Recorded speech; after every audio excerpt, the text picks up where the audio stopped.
The drill sergeant's boots stop directly in front of your face. You hold the plank position while sweat pools beneath your palms.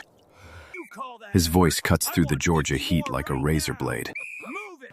He tells you that you're exactly what he expected to see. You arrived at Fort Benning 3 days ago with 60 other recruits from across the country. The bus dumped you onto the yellow footprints at 0:30 under the fluorescent lights. Drill Sergeant Castillo grabbed your duffel bag and threw it into the dirt without breaking eye contact. You learned his name when he made the entire platoon repeat it 40 times in unison. The first morning began with him screaming 2 inches from your face about your civilian haircut. You ran to the barber station and watched your hair fall in clumps onto the tile floor. The razor buzzed against your scalp while Castillo walked between the chairs, watching everyone closely. He pulled one recruit out of line for flinching and made him do push-ups until failure. You kept your eyes forward and tried to control your breathing through the entire ordeal. The platoon moved to the supply building where you received boots that didn't fit correctly yet. Castillo walked down the line and kicked each recruit's boots to check the lacing tension properly. He stopped at your boots and shook his head before ordering you to lace them again tighter. Your fingers fumbled with the laces while the entire platoon stood waiting in the summer heat. He watched you finish and then told you to do it again because you missed a loop. The other recruits shifted their weight and stared straight ahead while you started over from scratch. You finish lacing your boots, and Castillo nods before moving to the next recruit in line. The platoon marches to the barracks, where you're assigned a bunk on the top row near the door. Castillo explains that the last person through the door every morning will pay for everyone's mistakes. Your bunk sits closest to the exit, which means you have the farthest distance to cover. The first wake-up call comes at 04:30, with trash cans crashing against the floor. You roll off the bunk and sprint toward the door while pulling your boots onto bare feet.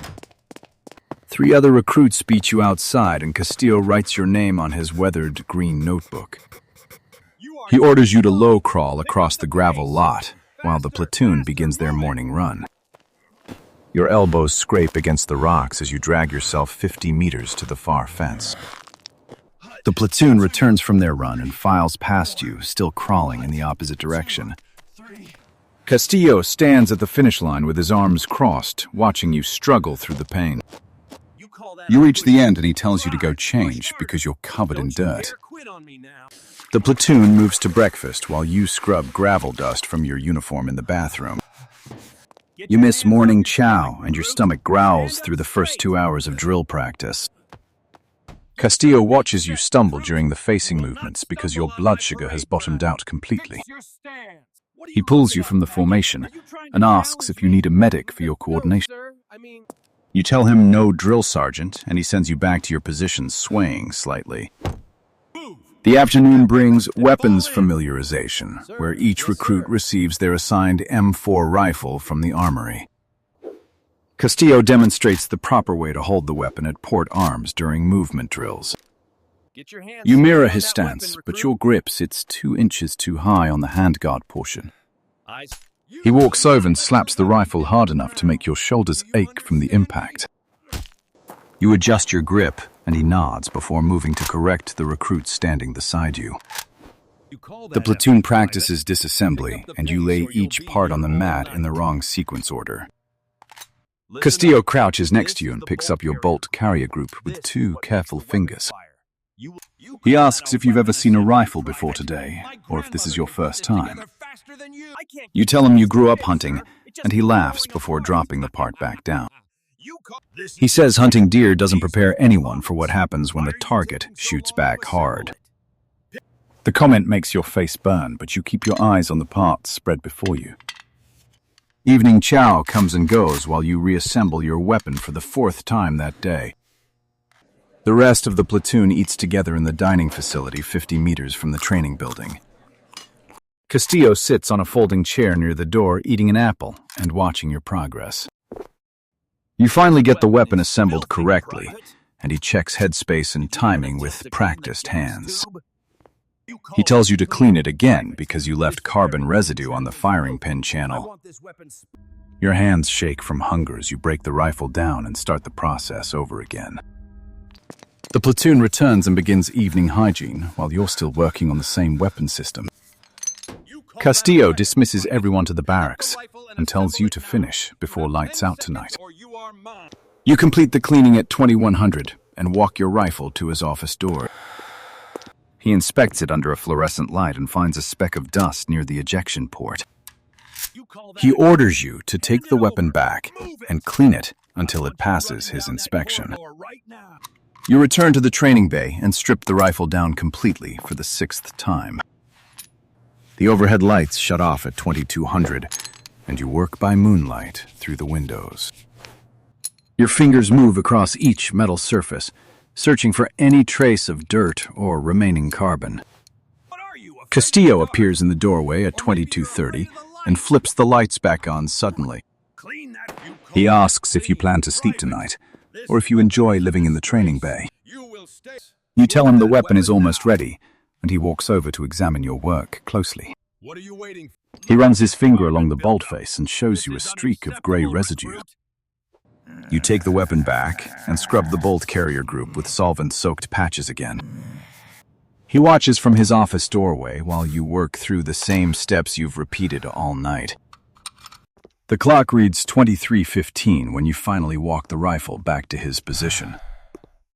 He inspects every surface under the bright light and sets the weapon on his desk carefully.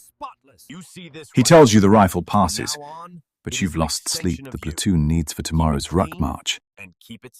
You return to the barracks, where every other recruit sleeps in their bunks except for you.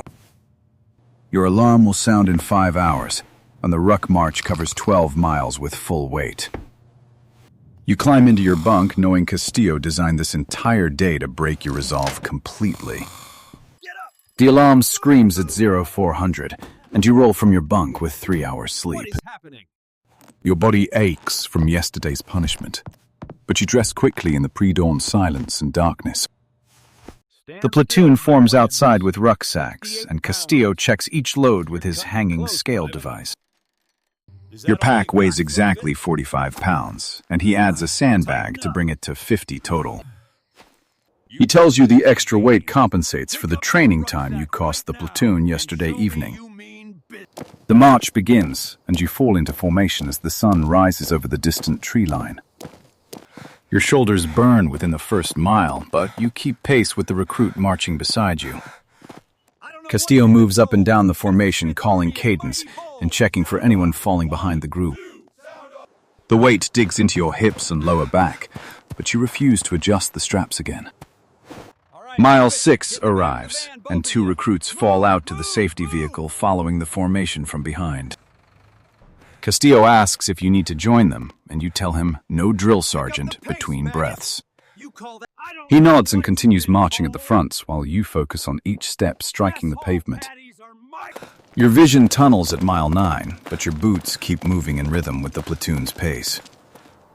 The extra sandbag shifts in your ruck and throws off your balance during the uphill portions completely. Castillo drops back to your position and matches your pace without saying a single word to you. He stays there for half a mile before moving forward to lead the formation through the final stretch. The finish line appears, and you complete the march without falling out to the safety vehicle behind. Castillo takes the sandbag from your ruck and tells you that weight was earned through your own choices. You realize he's not breaking you down, but building you into someone who can endure anything operational. The targeting wasn't personal, but a test to see if you'd quit when everything became truly difficult.